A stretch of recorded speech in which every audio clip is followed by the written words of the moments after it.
Hola, bienvenidos a Congreso On Air, un espacio que tenemos en el Congreso Asobolsa Nuam en esta edición del año 2025. Muy contentos como se ha venido desarrollando la agenda de este Congreso, con mucho entusiasmo, con participantes de lujo como el que nos acompaña hoy. Mi nombre es Nicolás Mayorga, soy el gerente de misiones para Nuam y conmigo está Klaus Schmidt-Heber, que es nuestro key speaker.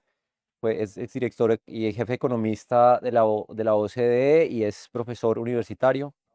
Como les mencionaba, key speaker en nuestra conversación, y quisiera arrancar, Klaus, dándote la bienvenida a nuestro congreso, agradeciendo tu presencia acá. ¿Cómo has visto este congreso?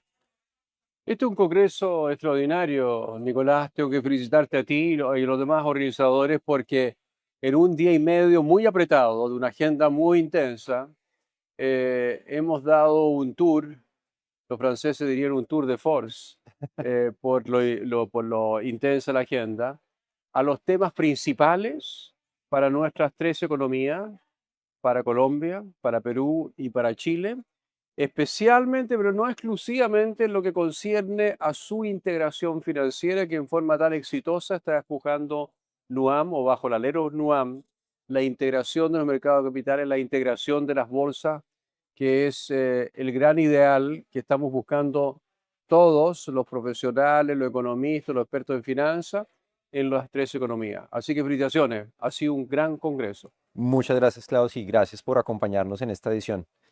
Comencemos un poquito a hablar de el contexto en el cual se desarrollan los mercados de capitales en nuestra región, y eso pues evidentemente es el contexto económico. ¿Cómo estás viendo las economías de los tres países? Nuestras economías, Colombia, Perú y Chile, son economías muy abiertas, Nicolás, tú lo sabes muy bien eso, muy abiertas en lo comercial y muy abiertas en lo financiero. Y por tanto nos afecta mucho lo que pasa en el resto del mundo.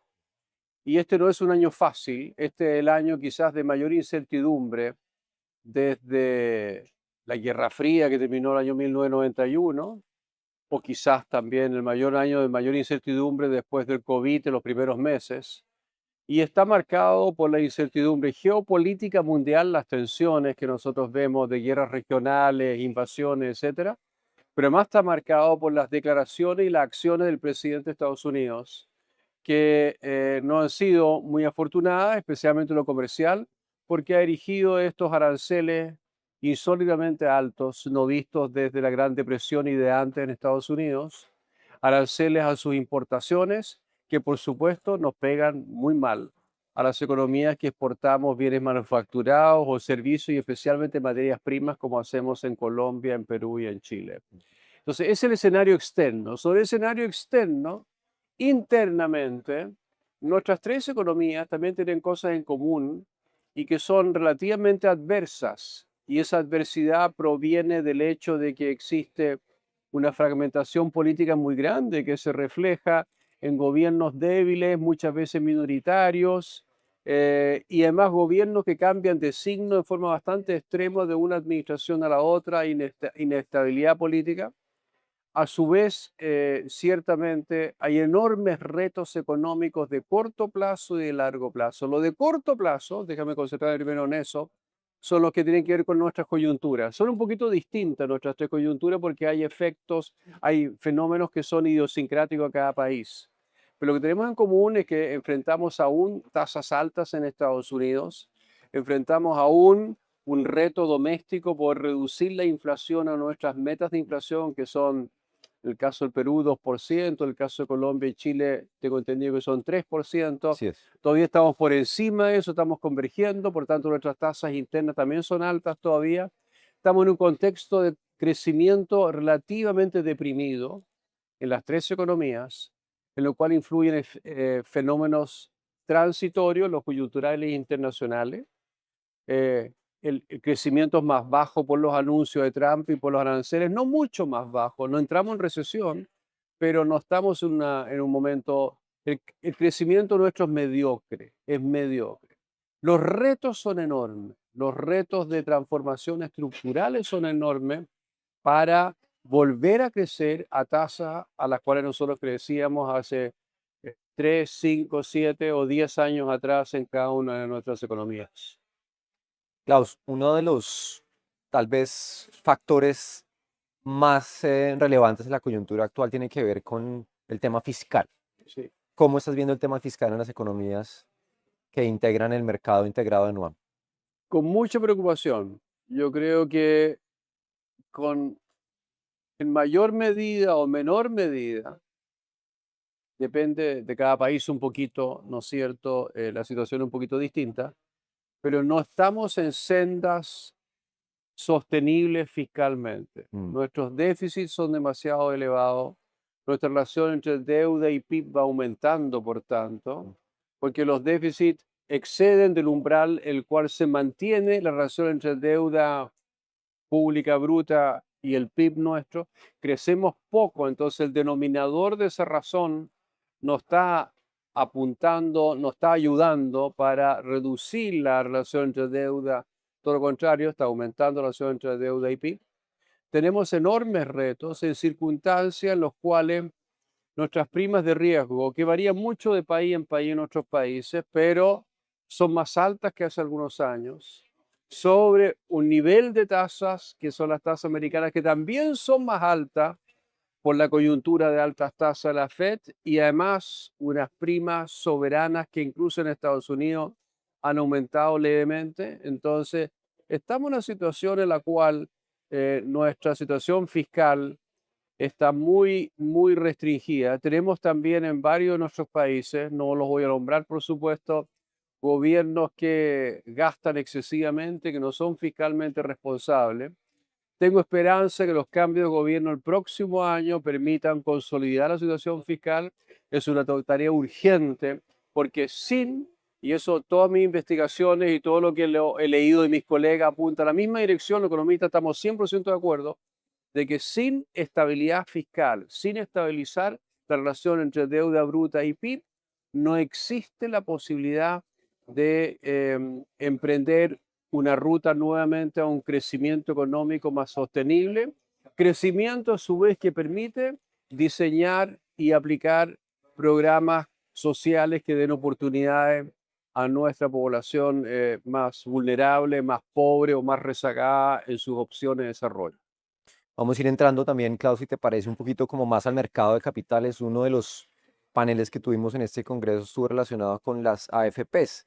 Evidentemente es una industria que está pasando por unas reformas muy importantes en los tres países. ¿Qué opinas de esas reformas que se están dando en los tres países? A ver, yo creo que se han hecho reformas en los tres países que tienen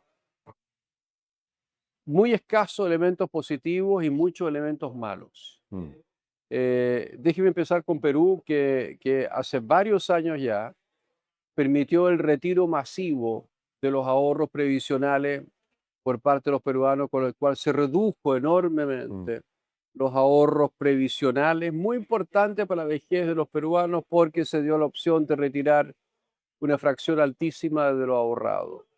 Eso fue un error. Eso fue emulado por Chile. Chile durante la pandemia también pasó en tres oportunidades leyes lo que le permitieran a los chilenos a retirar una parte significativa de sus ahorros previos. Eso descapitalizó a los chilenos y a los peruanos respectivamente. A eso se agregan además reformas muy recientes, una en Colombia el año pasado, otra en Chile, que introducen o expanden un pilar de reparto, un segundo pilar dentro del esquema de tres pilares que tiene un sistema sí. previsional en el mundo.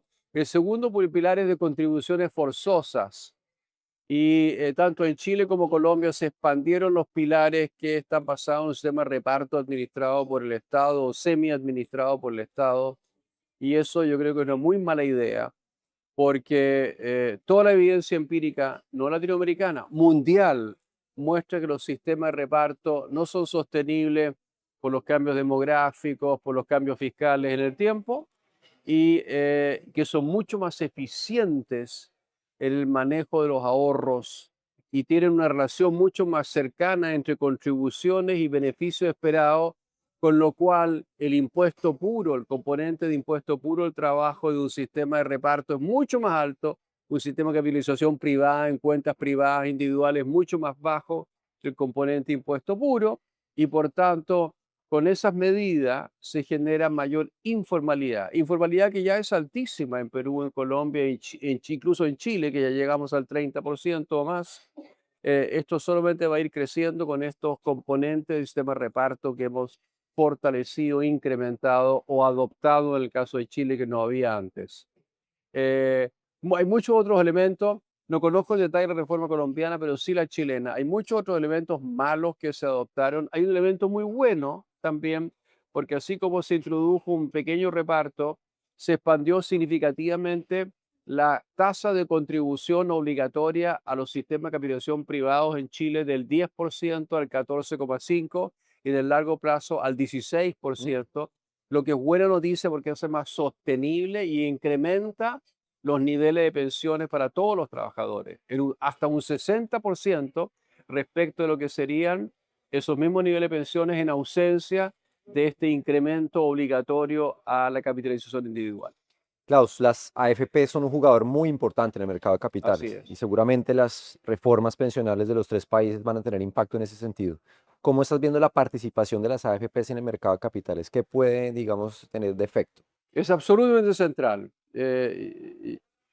Hace ya 20 años atrás hicimos un estudio aplicado al caso chileno en el cual nosotros identificamos los distintos, primero teóricamente y luego empíricamente, los distintos componentes de una reforma desde un sistema de reparto, una capitalización, como se dice en Chile en los años 80 o con el decreto 100 en Colombia en el año 94.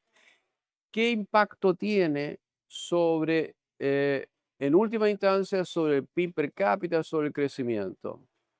Y uno de los mecanismos en los cuales el impacto de este es positivo es porque se profundiza el mercado de capitales. Mm. Al tener esta masa de ahorro, pequeña, mediana o grande, dependiendo del país, ¿no es cierto? Que se canalizan primero a la AFP y luego la AFP la invierte en los mercados locales y también por diversificación en los mercados internacionales. Pero lo que le llega a los mercados locales es mucho, son fracciones muy altas y eso en el caso chileno y luego también tengo entendido en el caso colombiano, peruano, dominicano, costarricense, uruguayo, mexicano, ha contribuido enormemente a un crecimiento del mercado de capitales, también un crecimiento en la banca, porque eso incluye depósitos a plazo, pero fundamentalmente el mercado de capitales porque genera una oferta de fondos que van, ¿no es cierto?, a las bolsas también a financiar el financiamiento interno a través de la emisión de acciones o externo a través de la emisión de bonos por parte del sector corporativo, privado y también público también en las empresas públicas. Y esto es una cosa notable y se ha verificado empíricamente que es una gran contribución, por tanto, un sistema de capitalización privado es una gran contribución al desarrollo del mercado de capitales. Y la otra cosa que uno observa en todos los estudios empíricos internacionales es que sin un mercado de capitales grande, potente, diversificado, bien regulado y supervisado, que por tanto maximiza el retorno sujeto a un niveles muy aceptables de toma de riesgo, no existe crecimiento ni desarrollo económico. Mm. La evidencia es absolutamente consensuada por el 90% de los economistas del mundo que hemos participado, como el caso mío, o hemos leído la literatura que relaciona los distintos factores que explican crecimiento en un país. De todos esos factores, hay dos muy importantes: la calidad de la educación y luego con qué educación salen nuestros educandos de la enseñanza básica, primaria, secundaria, universitaria. Muy importante, un aspecto que también fallamos en nuestros países, Mm. pero uno que hemos tenido ciertos aciertos medianos ha sido el crecimiento del mercado de capital en nuestros países. Ese crecimiento ha sido más o menos, en los indicadores que se usan para medir el desarrollo del mercado de capitales, un 50%. Se ha aumentado en un 50% en algunos países como Perú, incluso un 100%, la profundidad de los mercados de capitales en los últimos 20 años. Y a eso ha contribuido sin ninguna duda las reformas previsionales hacia un sistema de capitalización empujado en nuestros países desde hace 3 décadas. Klaus, voy a cerrar la entrevista con una pregunta y una opinión tuya sobre lo que estamos construyendo en Nuam. Un mercado integrado que une mercados de capitales y que construye nuevas oportunidades en la región. Así ¿Cuál es tu es. opinión sobre el tema? No solamente creo que es muy importante, sino además creo de que construir un mercado de capitales integrado en nuestra región es un requisito fundamental para lograr el desarrollo. Por todos los antecedentes que di, que es la relación entre mercado de capitales, crecimiento, desarrollo económico y social, es esencial que nosotros superemos los tamaños muy pequeñitos de nuestras bolsas, de nuestro mercado de capitales y por tanto nos integremos. Eso tiene múltiples beneficios. Número uno, que por economías de escala, eso significa que los costos de intermediación y los costos para participar, desde los institucionales hasta doña Juanita, que tiene un par de ahorros y quiere colocarlos eficientemente, esos costos de intermediación para todos los participantes, los impresores, van a ser más bajos si es que la escala que logramos es más grande. La única forma de competir nuestros mercados de capitales con los grandes mercados de capitales del mundo y a su vez atraer a emisores de acciones o de bonos en los mercados de capitales es que logremos una masa crítica mucho mayor. Y esa masa crítica es la gran tarea de NUAM que ustedes están de a poquitito empujando y logrando, creo yo, aunque cueste muchos cambios legales y regulatorios para lograrlo en cada uno de los países para que la integración sea efectiva, para la escala que en vez de ser un tamaño de uno, sea el triple, un tamaño de tres. Y eso tenemos que lograrlo de acá a más tardar en 5 años más. Al 2030 creo que debería ser la meta de ustedes para lograrlo de forma efectiva. Ojalá antes. Ojalá. Maravilloso, Klaus. Muchísimas gracias por haber estado con nosotros en el Congreso, por haber estado en Congreso On Air. De verdad, un invitado de lujo. Y a todos ustedes, gracias por participar de nuevo y estar atentos a estas emisiones de Congreso On Air. Muchas gracias, Nicolás, por esta gran conversación y por la invitación al Congreso. Gracias, Klaus.